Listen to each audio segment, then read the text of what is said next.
কেউ যদি তোমার সাথে খারাপ ব্যবহার করে তবে মনে রেখো, সমস্যা তার আছে, তোমার নয়। কারণ সাধারণ মানুষ কাউকে ধ্বংস করার চেষ্টা করে না। মনোভাব একটা খুব ছোট্ট জিনিস, কিন্তু অনেক বড় পার্থক্য তৈরি করে। সুন্দর বিদায় হলো ক্ষতি না করে বিদায় নেওয়া। সুন্দর ক্ষমা হলো বকা না দিয়ে ক্ষমা করা। সুন্দর ধৈর্য হলো অভিযোগ না করে রেখে ধৈর্য ধারণ করা। মানুষ পরিবর্তনকে ঠেকাতে চায়, কেননা তারা ভয় পায় কি হারাবে, ভেবে দেখে না পরিবর্তনের ফলে কি পাবে। দূরত্ব কখনো সম্পর্ককে আলাদা করে না, সময় কখনো সম্পর্ক তৈরি করে না। যদি মনের অনুভূতি ঠিক থাকে তাহলে সম্পর্কটাও সারা জীবন অটুট থাকে।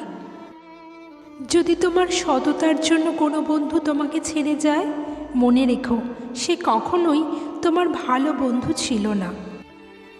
আমি কেন ওই বাড়ি যাব, ও তো আমার বাড়িতে আসে না, এইভাবেই হারিয়ে যাচ্ছে আত্মীয়তার সম্পর্কগুলো। না আছে পারিবারিক সম্পর্ক, না আছে রক্তের সম্পর্ক, তবুও সুখে দুঃখে বিপদে আপদে যে মানুষ পাশে থাকে তারই নাম বন্ধুত্ব। একটা মানুষ টাকার চেয়েও দামি হয়, আর দামটা সবাই তখন বোঝে যখন সে পৃথিবী থেকে বিদায় নেয়। দেয়ালে পিঠ ঠেকে যায় তখনই যখন আশ্বাস দেওয়া মানুষগুলো পিছুটা নিয়ে নেয়। পারিবারিক অশান্তিটা খুব গোপন একটা কষ্ট, চাইলেও এর কারণ যাকে তাকে বলা যায় না।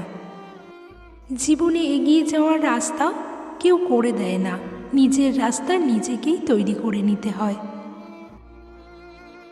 কোনো কিছু করার আগে পর্যন্ত সব কাজ অসম্ভবই মনে হয়। ছোট্ট ছোট্ট ভুলের ক্ষেত্রে সচেতন হন। একটা ছোট্ট ছিদ্র বিশাল জাহাজকেও ডুবিয়ে দিতে পারে। ভাগ্যবান সেই মানুষেরা যারা ভণ্ডামির এই পৃথিবীতে সত্যিকারের বিশ্বস্ত বন্ধু খুঁজে পায়। অল্প ভুলেও মানুষ ছেড়ে যায়, অথচ হাজার ভুলের পরও সৃষ্টিকর্তা আমাদের ক্ষমা করে দেয়। ছেড়ে যাওয়া মানুষগুলো হয়তো এটা জানে না যে কেউ ছেড়ে চলে গেলে জীবন থেমে থাকে না। যে ব্যক্তি আপনাকে প্রকৃত ভালোবাসবে, ভিড়ের মাঝে তাকে পাবেন না, তাকে সেখানেই পাবেন যেখানে আপনার সঙ্গ দেওয়ার মতো কেউ থাকবে না। প্রত্যেকটা পরিচয়ের কোনো না কোনো কারণ আছে। কেউ আপনার জীবনে আসে পরীক্ষা নিতে,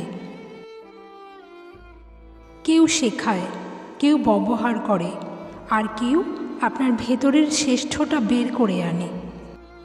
হারানোর যন্ত্রণাটা কেবল সেই উপলব্ধি করতে পারে যে একসময় তার খুব প্রিয় জিনিসটাকে হারিয়েছে।